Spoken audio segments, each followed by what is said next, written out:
नमस्कार, मैं assistant professor doctor अंतिमा आप सबका बहुत बहुत स्वागत करती हूँ आपके अपने चैनल पर।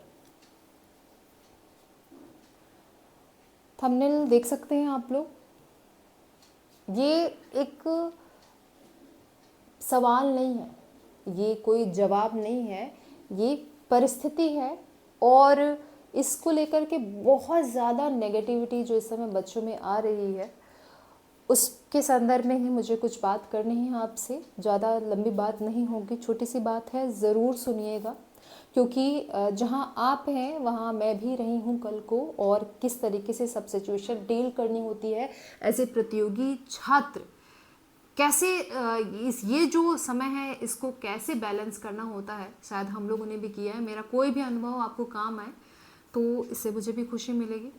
तो सबसे पहले इस समय की जो परिस्थितियाँ आ रही हैं, LT ग्रेड की परीक्षा आपकी होने वाली है, तो जो बच्चे उस पर लगे हुए हैं बिना कुछ सोचे समझे आप उसमें लगे रहिए। दूसरी TGT PGT की परीक्षा जो है अभी पता नहीं चल रहा है कब होगी, क्योंकि आयोग का आप लोग हाल देख रहे हो और इससे बच्चे बड़े निराश हैं और आपके निराशाजनक मेल्स जो हैं मुझे मेरे पास आ रहे हैं। मैं आपको फ़िलहाल के लिए सांत्वना दे सकती हूँ, रास्ता दिखा सकती हूँ, हिम्मत आपको अपने से ही भरना होगा, ठीक है, प्रयास आपको करना होगा। कुछ चीज़ें कि क्या सरकारी नौकरी नहीं लगेगी या मिलेगा नहीं, बहुत कठिन हो गया है, तो देखो सरकारी नौकरी लगना एकदम से आसान तो कभी भी नहीं था, ना आपके समय में है, ना मेरे समय में था, न मेरे पिताजी के समय में रहा था होगा। किसी भी समय सरकारी नौकरी लगना बहुत आसान नहीं रहा है, कठिन ही रहा है, क्योंकि अगर 5 सीट है और उस पर 10 कैंडिडेट भी हैं तो वो 10 कैंडिडेट भी उतने ही एलिजिबल होते हैं। आपको संघर्ष करना पड़ता है और उस 10 पे अगर 50 होंगे तो भी आपको संघर्ष करना पड़ेगा, थोड़ा बहुत कम ज़्यादा का इफेक्ट भले हो जाए। अब ऐसे में आपको करना क्या चाहिए, क्या करें, थोड़ा सा, मैं बहुत ऐसे कोई बड़ी बात नहीं कह दे रही हूँ कि आपका एकदम समाधान ही हो जाएगा, लेकिन मेरी बात से शायद आपको कुछ राहत मिले और शायद कुछ रास्ता समझ में आए। देखो एक चीज़ मैं शुरू से कहती आई हूँ, ये जो किंग कर्तव्य विमूढ़ की स्थिति होती है ना, ये तब होती है जब हमारे सामने रास्ता होता ही नहीं, हमारे पास एक ही रास्ता है, अपने पास एक ही विकल्प रखा है, कोई प्लान बी नहीं है, कुछ भी हमारे पास पता नहीं है, फिर लगता है कि अरे भाई अब तो मेरे पास कुछ रास्ता ही नहीं है, ऐसा होता है। और देखो अगर मेरे तुम शुरू की भी वीडियो देखो तो मैंने उस समय भी ये कहा है कि भाई ऐसा करो, यदि आप टीचिंग के एग्ज़ाम दे रहे हो ना, तो टीचिंग के एग्ज़ाम में भी आप अपने पास स्कोप रखो कि आप TGT भी दे सको, PGT भी दे सको, असिस्टेंट प्रोफेसर भी दे सको, इतना आपको अपना स्कोप दायरा बढ़ाना होगा। मैं ये नहीं कह रही हूँ कि तुम टीचिंग छोड़ के कुछ और करो, लेकिन ये 2-3 एग्ज़ाम तो कर सको। दूसरी बात मैंने आपसे कही है कि अपने स्टेट के पीछे चिपक जाओगे और कुछ दोगे ही नहीं और कहीं का फॉर्म ही नहीं भरना है कि इस अपने ही स्टेट में देना है, अपने स्टेट में ही नौकरी करता है, तो एक लेवल के बाद फ्रस्ट्रेशन तो होने ही लगेगी, क्योंकि वैकेंसी आप देख रहे हो 2 साल में एक बार आ रही है, 3 साल में एक बार आ रही है, उसको क्लियर होते होते भी 2-3 साल लग जा रहा है, कई सारी प्रक्रिया प्रोसेस है।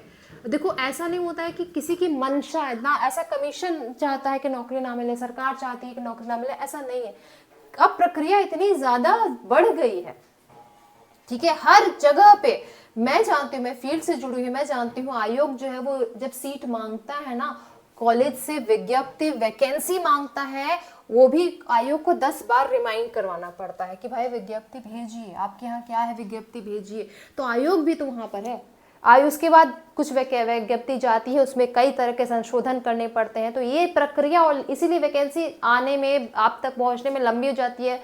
उसके बाद कई सारे हैं कोर्ट केस वगैरह, कई सिस्टम बीच में आ जाते हैं, तो अब इस पर नहीं जा सकते कि गलती किसकी है, आयोग की है, सिस्टम की है, किसकी है, इस पर नहीं जा सकते। मेरा ये सीधा सा बात है कि आप कर क्या सकते हैं, आपके पास विकल्प क्या होने चाहिए। तो सीधी सी बात है, अपने साथ अपने फील्ड की ही नौकरी का दायरा थोड़ा बढ़ाओ।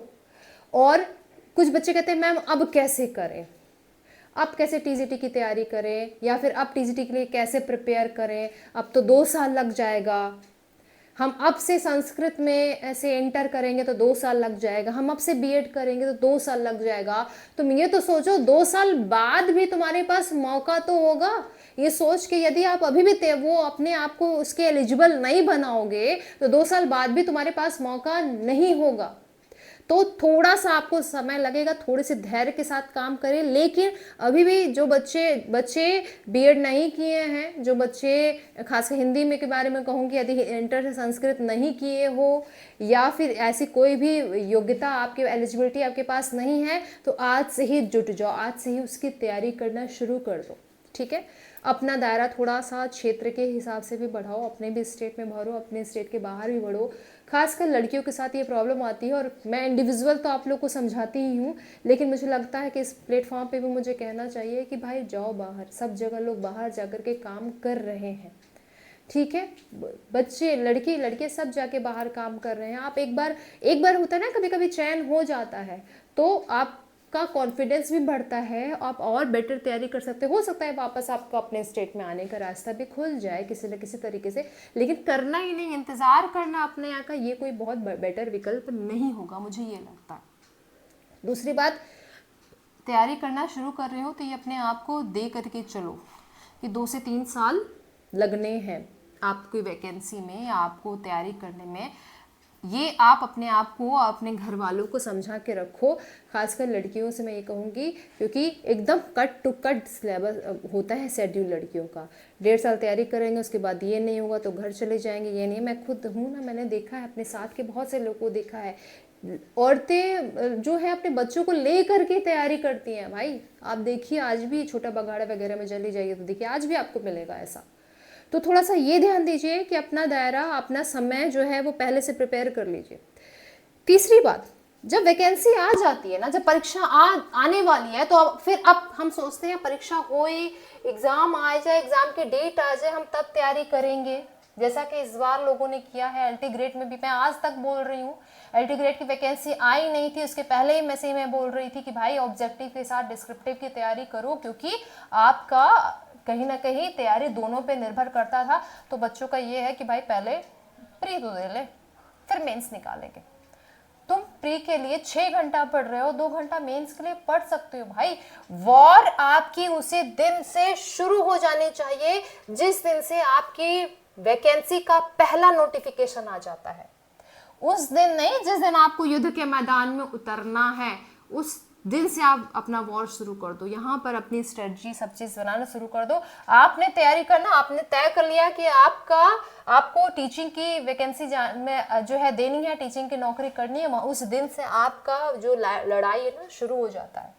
तो उस हिसाब से टाइम निकालो। अगली बात, दूसरों से कंपैरिजन मत करो यार, बहुत ज़्यादा सफोकेटिंग हो जाएगा, बहुत ज़्यादा आप कह सकते हो कि मेंटली टॉर्चर हो जाओगे अगर आप दूसरों से कंपैरिजन करोगे। सबकी परिस्थिति अलग होती है, सबका मैं कह सकती हूँ कि कैपेसिटी अलग होती है, सबका पढ़ने का तरीका अलग होता है, सबकी अपॉर्चुनिटी अलग होती है।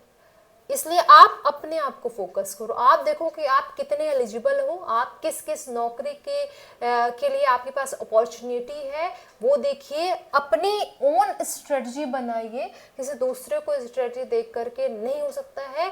जितना समय बीत गया है वो छोड़िए। और एक बात मैं और कहूँगी, किसी चीज़ के लिए एकदम स्टक मत हो जाइए कि ये निकल जाएगा उसके बाद ही हम जिंदगी में कुछ और करेंगे, ये निकल जाएगा उसके बाद ही हम जो है ये वैकेंसी देंगे, या ये हो जाएगा उसके बाद ही हम कुछ दूसरा पढ़ेंगे। नहीं, आपने एक 3 साल तय कर लिया, वो हो गया है। अगर उस तब तक आपकी कोई वैकेंसी नहीं, कुछ उद्देश्य नहीं समझ में आ रहा है, तो आप प्लान बी खोजना शुरू कर दीजिए एज सुन एज पॉसिबल। उसके साथ आप फिर जंग में उतरिए, देखिए कितना कॉन्फिडेंस के साथ आप उतरते हैं। तो कुछ बातें ज़रूरी हैं, थोड़ा कठिन जरूर है, जो कि आसान कभी नहीं रहा, लेकिन नहीं मिलेगी ऐसा नहीं है। देर से मिलता है कभी, लेकिन मिलता ज़रूर है। बस भरोसा बनाए रखिएगा। यहाँ तक आ गए हो तो थोड़ा दूर और मजबूत इरादे के साथ चलो। बाकी कोई भी समस्या आ रही है, आप मुझे लिखिए, हमेशा की तरह मुझे मेल करिए, कमेंट सेक्शन में भी लिख सकते हैं। मेरी कोशिश रहती है मैं ज़्यादा से ज़्यादा लोगों से बात करूं, ज़्यादा से ज़्यादा लोगों को तक अपनी बात पहुंचा पाऊं। और मेरी बात करने से यदि आपको किसी भी तरह का राहत या किसी तरह का रास्ता दिखाई पड़ता है, बस इसी में मेरी बात करने की सार्थकता है। आप सभी को ढेर सारी शुभकामनाएं, शुक्रिया।